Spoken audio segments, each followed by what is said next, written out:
नमस्कार बच्चों, मैं ममता प्रजापति, सहायक अध्यापिका, राजकीय बालिका इंटर कॉलेज उन्नाव। बच्चों, आज हम कक्षा 10 के सामाजिक विज्ञान विषय के उप विषय इतिहास के प्रथम अध्याय यूरोप में राष्ट्रवाद का उदय के भाग 2 को हम समझेंगे। बच्चों, इसके शिक्षण बिंदु जो हैं वे कुछ इस प्रकार हैं। सन 1815 के बाद एक नया रूढ़िवाद, क्रांतिकारी क्रांतियों का युग किस प्रकार आया, इसमें कौन कौन सी क्रांतियाँ हुई, रूमानी कल्पना का निर्माण किस तरह हुआ और राष्ट्रीय भावना का निर्माण करने में उसका क्या योगदान रहा, भूख, कठिनाइयाँ और जन विद्रोह किस प्रकार हुआ लोगों के अंतर्गत, फ्रैंकफर्ट संसद, जर्मनी का निर्माण, इटली का निर्माण किस प्रकार हुआ, किस प्रकार इसका एकीकरण हुआ, ब्रिटेन की अजीब दास्तान के बारे में हम जानेंगे, राष्ट्र की कल्पना की, राष्ट्र को किस तरह से राष्ट्र की कल्पना की प्रतीकों के अर्थ को हम जानेंगे, राष्ट्रवाद और साम्राज्यवाद क्या होता है इसको हम जानेंगे। बच्चों, इस भाग का अध्ययन करने से पहले हम जान लेते हैं कि हमने अपने प्रथम भाग में किन किन शिक्षण बिंदुओं पर चर्चा की थी। तो बच्चों, हमने अपने पिछले भाग में जाना था कि राष्ट्रवाद की परिभाषा क्या होती है, कि सभी लोगों में, किसी राष्ट्र के लोगों में एक साझा पहचान को विकसित करने की भावना को क्या कहते हैं, राष्ट्रवाद। तो हमने जाना था कि राष्ट्रवाद क्या होता है। यूरोप में राष्ट्रवाद के उदय को हमने संक्षिप्त रूप में जाना था कि पहले वहाँ पर जो वंशानुगत राजा हैं उनका शासन था, बाद में किस तरह से प्रजातंत्र की स्थापना हुई। हमने जाना था फ्रेडरिक सोरियो द्वारा बनाया गया चित्र वह किस प्रकार से राष्ट्रवाद से संबंधित था। अर्नेस्ट रेनन जो कि एक फ्रांसीसी दार्शनिक थे, उनके बारे में हमने जाना था। राष्ट्रवाद की प्रथम अभिव्यक्ति किस प्रकार हुई, जो कि फ्रांसीसी क्रांति के दौरान हुई थी, वह किस प्रकार हुई उसको हमने जाना था। राष्ट्र का विचार किस प्रकार से आया, उसका निर्माण करने में किन किन चीज़ों का योगदान रहा, क्रांतिकारियों का क्या योगदान रहा उसको हमने जाना था। नेपोलियन का क्या योगदान रहा, ज्वेब्रेकेन जर्मनी में स्वतंत्रता के वृक्ष का रोपण, इसको हमने जाना था। राइनलैंड का डाकिया लाइप्जिग से आते हुए, इसको हमने जाना था। यूरोप में किस प्रकार राष्ट्रवाद का निर्माण हुआ, इसको हमने जाना। कुलीन वर्ग और नया मध्य वर्ग, इनका उदय किस प्रकार हुआ, इसको हमने जाना। उदारवादी राष्ट्रवाद के क्या मायने थे, इसको हमने जाना। तो बच्चों, आज का हमारा पहला शीर्षक है सन 1815 के बाद एक नया रूढ़िवाद। तो बच्चों, सबसे पहले हम समझ लेते हैं कि रूढ़िवाद किसे कहते हैं। तो रूढ़िवाद वे होती है जो लोग अपनी पुरानी सोच रखते हैं और जिनका परिवर्तन में विश्वास नहीं होता, जो जैसी परंपराएं चली आ रही हैं वे उन्हीं को मानना सही समझते हैं।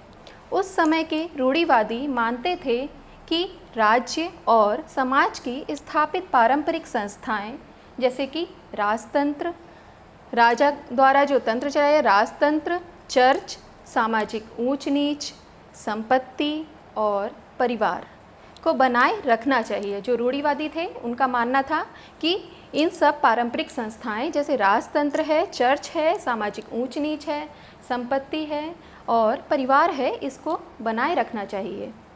उनका मानना यह भी था, किसका, रूढ़िवादियों का यह भी मानना था कि आधुनिकीकरण राजतंत्र जैसी पारंपरिक संस्थाओं को मजबूत करने में सक्षम था। वह इन पारंपरिक संस्थाओं को मजबूत करने में सक्षम था जो राजतंत्र था। सन 1815 में ब्रिटेन, रूस, प्रशा और ऑस्ट्रिया जैसी यूरोपीय शक्तियों के प्रतिनिधियों ने ऑस्ट्रिया के चांसलर ड्यूक मेटरनिक की मेज़बानी में एक वियना संधि तैयार की। कौन सी संधि? वियना संधि। इस संधि का जो उद्देश्य था वह नेपोलियन युद्ध द्वारा हुए बदलावों को खत्म करना था। अधिकतर सरकारें चाहती थीं कि सेंसरशिप को लागू करना, परंतु जो उदारवादी थे वे चाहते थे प्रेस की आज़ादी। तो बच्चों, जो उनका उद्देश्य, जो उन्होंने वियना संधि की स्थापना की, उसका उद्देश्य था जो नेपोलियन द्वारा हुए बदलाव थे उनको दूर करना था। तो उसके अंतर्गत उन्होंने जो बूर्बो राजा थे उनको सत्ता से हटा दिया गया था, उनको सत्ता से उखाड़ फेंका, उनको दोबारा जो है सत्ता में वापस लाया गया बूर्बो राजा को। और फ्रांस की सीमा पर कई ऐसे राज्य बनाए गए जिससे कि फ्रांस जो है अब दोबारा दूसरे क्षेत्रों पर अपना अधिकार ना जमा पाए, जिसके अंतर्गत नीदरलैंड की स्थापना की गई, जिसके उत्तर में नीदरलैंड की स्थापना की गई और ऑस्ट्रिया को उत्तरी इटली का भाग दे दिया गया। बच्चों, ऑस्ट्रिया को उत्तरी इटली का भाग दे दिया गया और पहले जो रूस है उसको पोलैंड के कुछ क्षेत्र दे दिए गए। बच्चों, पहले जो 39 राज्यों का एक जर्मन संगठन जिसका निर्माण नेपोलियन ने किया था उसमें कुछ बदलाव नहीं किए गए, उसमें कुछ बदलाव नहीं किए गए। बच्चों, इस संधि का उद्देश्य नेपोलियन युद्ध द्वारा हुए बदलावों को खत्म करना था। अधिकतर सरकारें चाहती थीं कि सेंसरशिप को लागू करना। तो सेंसरशिप का उद्देश्य क्या होता है?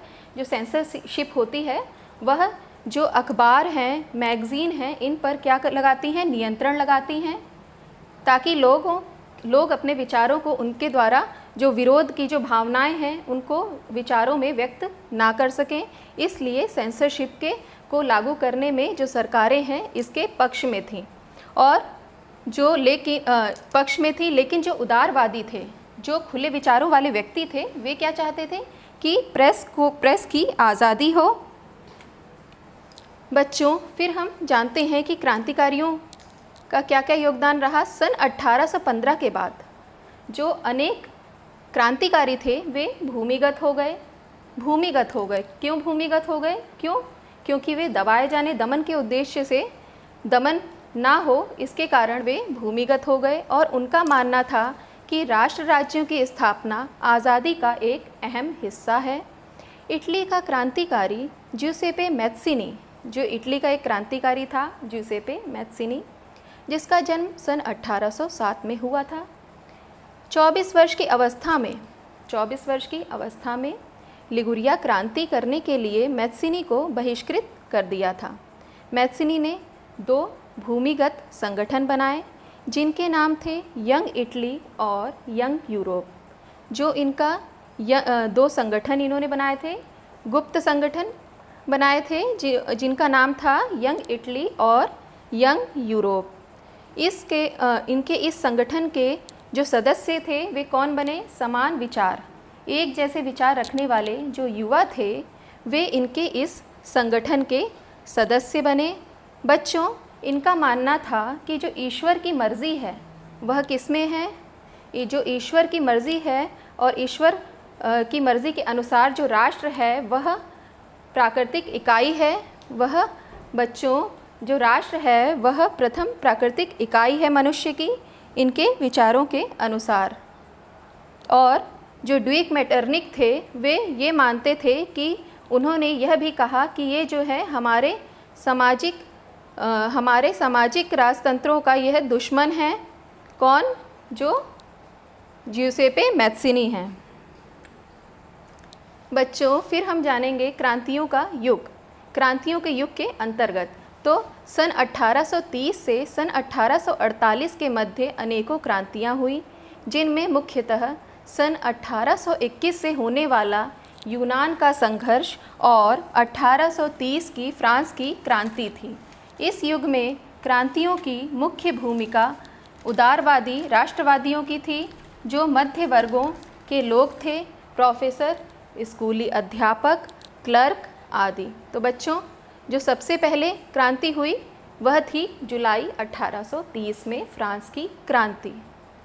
कौन सी क्रांति हुई? जुलाई 1830 में फ्रांस की क्रांति, जिसके अंतर्गत जो बूर्बो वंश के जो राजा थे उनको सत्ता से उखाड़ फेंका और अब किसको अब जो है जो स्वतंत्र अब संवैधानिक विचारों के राजतंत्र की स्थापना की गई और उसका अध्यक्ष जो है किसको बनाया गया? उसका अध्यक्ष बच्चों अब लुई फिलिप को बनाया गया। तो बच्चों, एक नए राजतंत्र की स्थापना हुई और अब उसका अध्यक्ष जो है लुई फिलिप को बनाया गया। यह जो जुलाई की क्रांति हुई इससे ही जो है प्रेरणा मिली और ब्रुसेल्स में भी एक क्रांति हुई। ब्रुसेल्स ने अपने आप को United Kingdom of the Netherlands से अलग कर लिया। बच्चों, जो इसके बाद हम जानते हैं कि जो शिक्षित अभिजात वर्ग है, जो शिक्षित अभिजात वर्ग है उसमें जो राष्ट्रवाद की भावना का उदय हुआ, उसको उदय करने में किसका योगदान रहा? उसको उदय करने में सबसे ज़्यादा योगदान किसका रहा? यूनान का जो स्वतंत्रता संग्राम हुआ। जो यूनान का स्वतंत्रता संग्राम हुआ वह कब से प्रारंभ हुआ? 1821 से प्रारंभ हुआ यूनान का स्वतंत्रता संग्राम। यूनान जो है वह 15वीं सदी से ही ऑटोमन साम्राज्य का हिस्सा था। 15वीं सदी से वह किसका हिस्सा था? ऑटोमन साम्राज्य का हिस्सा था। और जो राष्ट्रवादी थे उनका समर्थन किसने किया? यूनान की क्रांति के संदर्भ में जो राष्ट्रवादी थे उनका समर्थन किया जो यूनानी, जो निर्वासन में रह रहे जो यूनानी थे उन्होंने उनका समर्थन किया, और पश्चिमी यूरोप के कुछ लोगों ने उनका समर्थन किया। जो दार्शनिक थे वे ये मानते थे, जो यूहान गॉटफ्रीड जो कि एक जर्मन दार्शनिक थे, उनका मानना था कि जो राष्ट्र का निर्माण है वह लोगों में ही निहित है। उनका मानना था कि जो राष्ट्र का निर्माण है वह लोगों की सोच पर ही आधारित है, लोगों में ही निहित है राष्ट्र का निर्माण, जो यूहान गॉटफ्रीड थे उनका मानना था। तो बच्चों, जो 1821 से यूनान का स्वतंत्रता संघर्ष प्रारंभ हुआ, बच्चों एक अंग्रेज़ी कवि लॉर्ड बायरन, उन्होंने 1821 में धन एकत्र किया और युद्ध लड़ने गए। 21 में उन्होंने काफ़ी सारा सबसे धन एकत्र किया और युद्ध लड़ने गए, लेकिन 1824 में उनकी मृत्यु हो गई, उनका देहांत हो गया। तत्पश्चात 1832 में कुस्तुनतुनिया की संधि के बाद जो है, कुस्तुनतुनिया की संधि के अंतर्गत जो यूनान जो है एक स्वतंत्र राष्ट्र के रूप में घोषित हो गया। तो बच्चों, इस युग में जो क्रांतियों में मुख्य भूमिका उदारवादी राष्ट्रवादियों की रही थी, जो मध्य वर्गों के लोग थे, जैसे कि प्रोफेसर, स्कूली अध्यापक, क्लर्क आदि। तो बच्चों, आगे हम जानते हैं कि किस तरह से रूमानी कल्पना और राष्ट्रीय भावना का निर्माण हुआ। किस तरह से रूमानी कल्पना और राष्ट्रीय भावना का निर्माण हुआ। राष्ट्रवाद का विकास केवल युद्ध और क्षेत्रीय विस्तार से नहीं हुआ। जैसा कि हम जानते हैं कि जो राष्ट्रवाद का विकास है उसमें कई युद्ध हुए और कई युद्धों का योगदान रहा राष्ट्रवाद का निर्माण करने में। तो जो राष्ट्रवाद का विकास है वह केवल युद्ध और क्षेत्रीय विस्तार, अपने क्षेत्र का विस्तार करने से ही नहीं हुआ।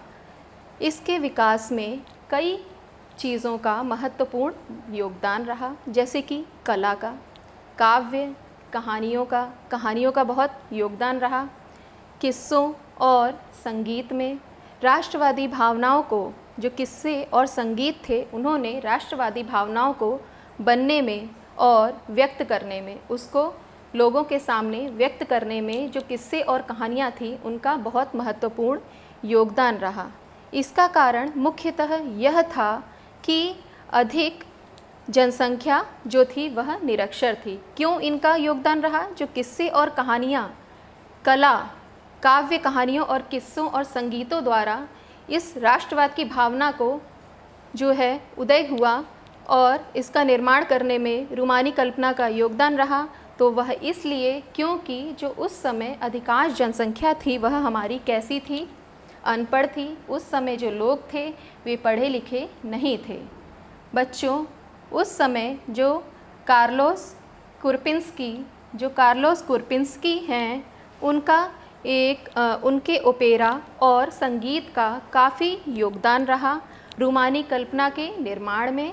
जो है कार्लोस कुरपिंस्की के ओपेरा और संगीत का काफ़ी योगदान रहा। जो पोलेनस और माजोर्का है, उनको अब पोलेनस और माजोर्का को राष्ट्रीय लोक नृत्य की संज्ञा दे दी गई। तो बच्चों, हमने जाना कि किस प्रकार रूमानी कल्पना और राष्ट्रीय भावना का निर्माण हुआ। बच्चों, अब हम जान लेते हैं कि भूख, कठिनाइयाँ और जन विद्रोह किस प्रकार हुआ। सन 1830 का जो दशक था बच्चों जो दशक होता है वह 10 वर्षों का होता है, तो 1830 का जो दशक था उसमें कई समस्याओं को साथ लेकर आया। जो 1830 का दशक था वह अपने साथ कई समस्याओं को साथ लेकर आया, जैसे कि जनसंख्या वृद्धि, जनसंख्या बहुत अधिक संख्या में जनसंख्या में वृद्धि हुई, जनसंख्या बहुत बढ़ गई। बेरोज़गारी, बेरोज़गारी जब लोगों के पास काम नहीं उपलब्ध था, लोगों को ग्रामीण क्षेत्रों से शहरों की ओर प्रवास करना पड़ा। जो लोग थे वे ग्रामीण क्षेत्रों से कहाँ चले जा रहे थे? शहरों की तरफ प्रवास कर रहे थे। क्यों? क्योंकि उन्हें अब ग्रामों में वे सुविधाएं उपलब्ध नहीं थी, इसलिए वे प्रवास कर रहे थे। लघु उत्पादकों को इंग्लैंड द्वारा आयातित मशीन से बने सस्ते कपड़े से कड़ी प्रतिस्पर्धा मिली। जो लघु उत्पादक थे, जो छोटे उत्पादक थे, जो अपना उत्पादन, जो अपनी वस्तु का उत्पादन जो है वह बहुत छोटे पैमाने पर करते थे, तो उनको कहा जाता है लघु उत्पादक। तो लघु उत्पादक को इंग्लैंड द्वारा आयातित, जो इंग्लैंड के द्वारा जो सामान मंगाया जाता था, जो इंग्लैंड से सामान मंगाया जाता द्वारा आयातित मशीन से बने, जो इंग्लैंड द्वारा जो मशीन मंगाई गई उससे जो बना सामान था, उससे उसको कड़ी प्रतिस्पर्धा मिल रही थी लघु उत्पादकों को। जाहिर सी बात है, जब मशीन से सामान बनेगा तो वह सस्ता होगा, है ना। तो जो मशीन से सामान बनेगा तो वह सस्ता होगा अपेक्षाकृत। लोगों के, अगर लोग किसी वस्तु का निर्माण करेंगे तो उन्हें ज़्यादा समय लगेगा और वे थकेंगे भी, लेकिन जब मशीन के द्वारा होता है निर्माण तो वह सस्ता होगा। तो जो लघु उत्पादक थे उनको इंग्लैंड द्वारा आयातित मशीन से बने सस्ते कपड़े से कड़ी प्रतिस्पर्धा मिली। उनको कड़ी प्रतियोगिता का सामना करना पड़ा। कृषकों को सामंती शुल्कों, किसी वर्ष की फसल खराब हो जाने और कीमत बढ़ जाने के कारण व्यापक गरीबी का सामना करना पड़ा। तो बच्चों, अब किसी वर्ष अगर किसान की फसल खराब हो जाती तो वे क्या करते थे? मान लो कीमतें बढ़ गई हैं, अब उनकी फसल खराब हो गई या कीमत बढ़ गई, तो इससे जो है किसानों को व्यापक बड़े पैमाने पर गरीबी का सामना करना पड़ा।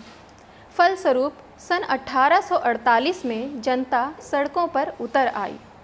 जो 1848 है उसमें जो जनता थी वह सड़कों पर उतर आई और अंततः जो लुई फिलिप हैं वे भागने को मजबूर हो गए।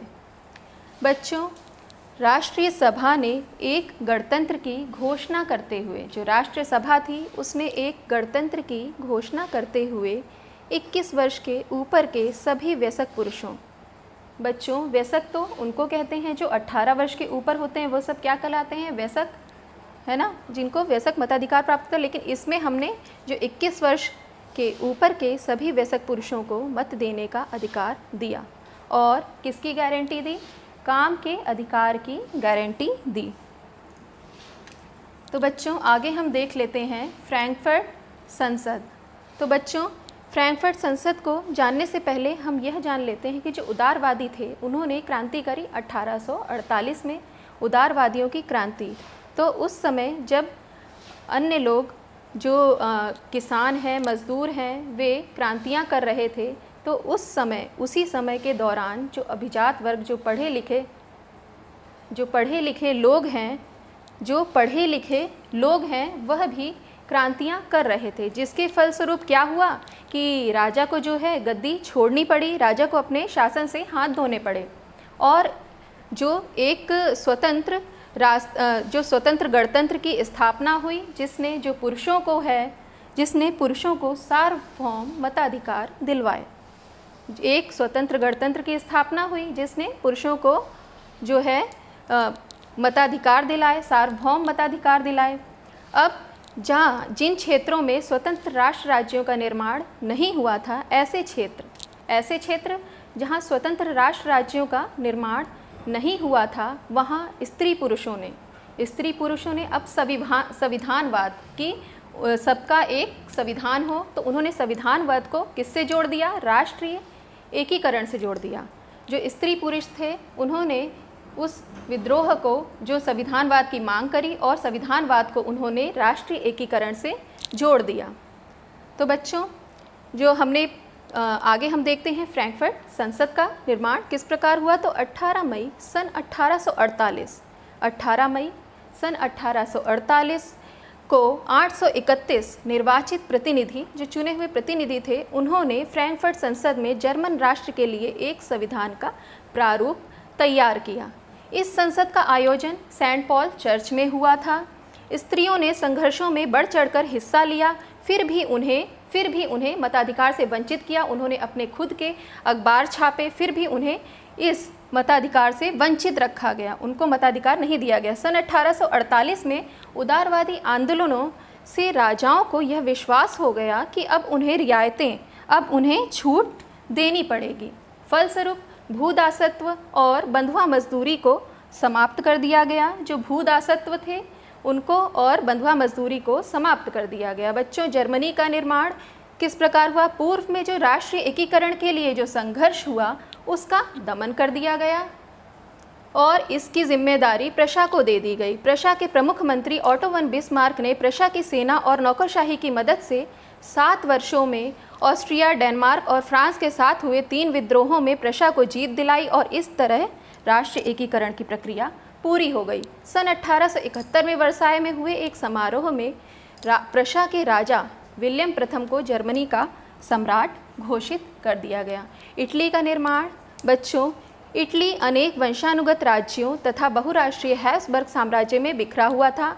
19वीं सदी के मध्य में इटली 7 राज्यों में बटा हुआ था, जिनमें सार्डिनिया, पिडमांट पर इतालवी राजघराने का शासन था, उत्तरी भाग पर ऑस्ट्रियाई हैब्सबर्गों के अधीन था, मध्य इलाकों पर पोप का शासन था और जो दक्षिणी क्षेत्र था उस पर स्पेन के बूर्बो राजाओं के अधीन था। सन 1831 से सन 1848 के बीच हुए विद्रोहों की असफलता के कारण इटली के एकीकरण की जिम्मेदारी जो थी वह किस पर आ गई। विक्टर इमैनुअल द्वितीय पर आ गई।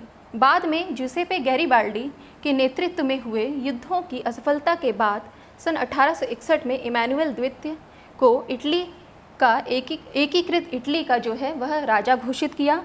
जो गैरिबाल्डी थे वह, उनका जो परिवार था वह पेशे से क्या था, तटीय व्यापार में संलग्न था और जो गैरिबाल्डी थे वो एक व्यापारिक नौसेना में एक नाविक थे। बच्चों, अब हम जान लेते हैं ब्रिटेन की अजीब दास्तान। कुछ विद्वानों का मानना था कि जो ब्रिटेन की राज्य का मॉडल जो है वह ग्रेट ब्रिटेन है, परंतु यह निर्माण एक लंबी प्रक्रिया के बाद हुआ। सन 1688 में आंग्ल राष्ट्र राज्य का निर्माण हुआ, जिसके केंद्र में क्या था, इंग्लैंड था। इंग्लैंड में जो है धन बढ़ा, सत्ता बढ़ी, उनके क्षेत्र में विस्तार हुआ, जिससे उनका जो है ध्यान केंद्रित हुआ कि अब वे अपना ज़्यादा से ज़्यादा प्रभुत्व बढ़ाएं और उन्होंने आयरलैंड और स्कॉटलैंड में जो आज़ादी के लिए संघर्ष हुआ उसका दमन कर दिया, दबा दिया। फिर सन 1707 में इंग्लैंड और स्कॉटलैंड के बीच एक एक्ट हुआ जिसमें United Kingdom of great Britain का गठन हुआ। बच्चों, बाद में आयरलैंड को भी बलपूर्वक इसमें मिला दिया गया और एक नए ब्रितानी राष्ट्र का निर्माण कर दिया गया। बच्चों, अब हम जान लेते हैं कि राष्ट्र की कल्पना, राष्ट्र को किस प्रकार से नारी का रूप दिया। 19वीं सदी के कलाकारों ने राष्ट्र को एक नारी के रूप में प्रस्तुत किया। राष्ट्र को जिस नारी का रूप दिया वह किसी खास महिला का नहीं, बल्कि किसका था, कलाकारों ने राष्ट्र के अपने अमूर्त विचारों, जो उनके दिमाग में थे, उनके मन में जो विचार थे, उन्होंने उसको एक नारी के रूप में एक ठोस रूप प्रदान किया। नारी की छवि राष्ट्र का रूप बन गई। फ्रांस को मारियान के रूप में दिखाया, जिसका उद्देश्य जन राष्ट्र के विचारों को रेखांकित करना था। जिसका उद्देश्य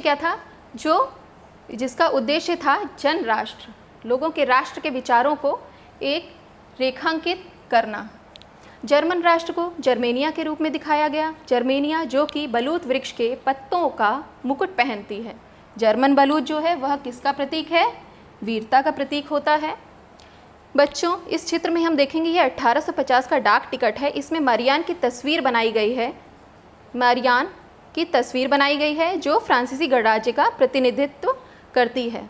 और इस चित्र में हम देखेंगे कि जर्मेनिया, इसमें जर्मेनिया का चित्रण किया गया है, चित्रकार फिलिप वेट ने 1848 में चित्रकार ने जर्मेनिया के इस चित्र को सूती झंडे पर बनाया, चूँकि इसे सेंट पॉल चर्च की छत से लटकाना था, और जहां मार्च 1848 में फ्रैंकफर्ट संसद बुलाई गई, जहां पे 1848 में फ्रैंकफर्ट संसद बुलाई गई। बच्चों, अब हम कुछ प्रतीकों के अर्थ जान लेते हैं जिनका इस अध्याय में जिनको बताया गया है। तो जिसमें टूटी हुई बेड़ियाँ, जहाँ टूटी हुई बेड़ियाँ दिखें वहाँ माना जाता था कि आज़ादी मिलना, उससे तात्पर्य था कि आज़ादी मिलने से था। बाज छाप कवच, जिससे तात्पर्य था हमारा जर्मन साम्राज्य की प्रतीक शक्ति। जो बाज छाप कवच था वह जर्मन साम्राज्य के शक्ति को दिखाता था। बलूत पत्तियों का मुकुट, जो बलूत पत्तियों का जो मुकुट जो पहन रखा है जर्मेनिया ने, वह किसको दिखाता था? वह मुकाबले की तैयारी को, कि अब हम कोई मुकाबले के लिए तैयार हैं, वो हमारी तैयारी को दिखाता था। तलवार पर लिपटी जैतून की डाली, वह क्या दिखाती थी? कि शांति की चाह, कि लोग जो हैं वे क्या चाहते हैं? शांति और अमन चाहते हैं। काला लाल और सुनहरा तिरंगा, जो काला लाल और सुनहरा तिरंगा था वह क्या दिखाता था?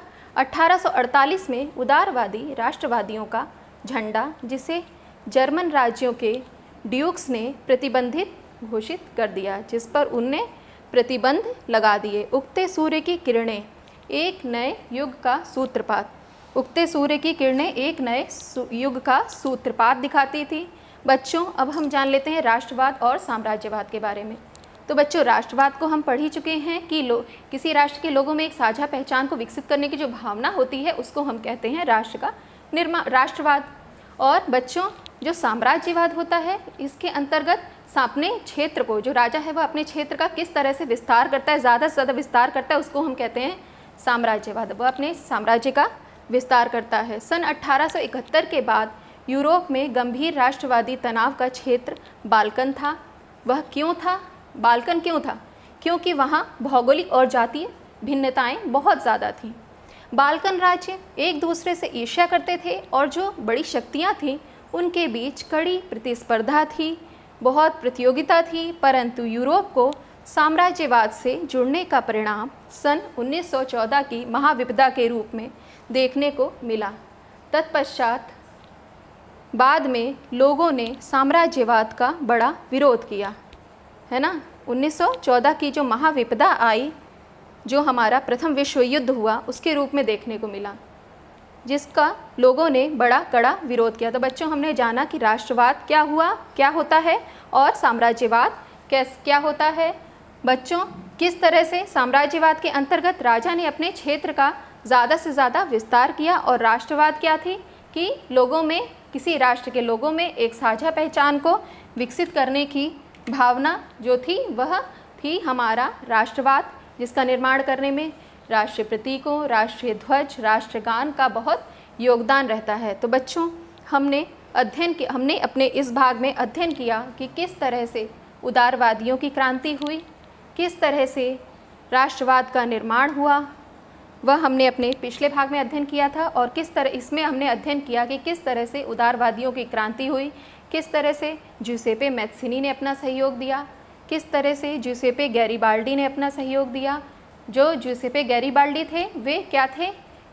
जो जूसेपे गैरिबाल्डी थे वे इटली के एक स्वतंत्रता क्रांतिकारी थे। जो जूसेपे गैरिबाल्डी थे वे इटली के एक क्रांतिकारी थे, और जो उनका परिवार था वह पेशे से जो है तटीय व्यापार से संलग्न था। तटीय व्यापार में जो उनका परिवार था वह उसमें संलग्न था। तो बच्चों, हमने जाना कि जो जूसेपे गैरिबाल्डी हैं उनका क्या योगदान रहा। तो बच्चों, अब हमारा ये भाग ख़त्म होता है। अब मैं आशा करती हूँ कि आपको यह भाग अच्छे से समझ में आया होगा। धन्यवाद।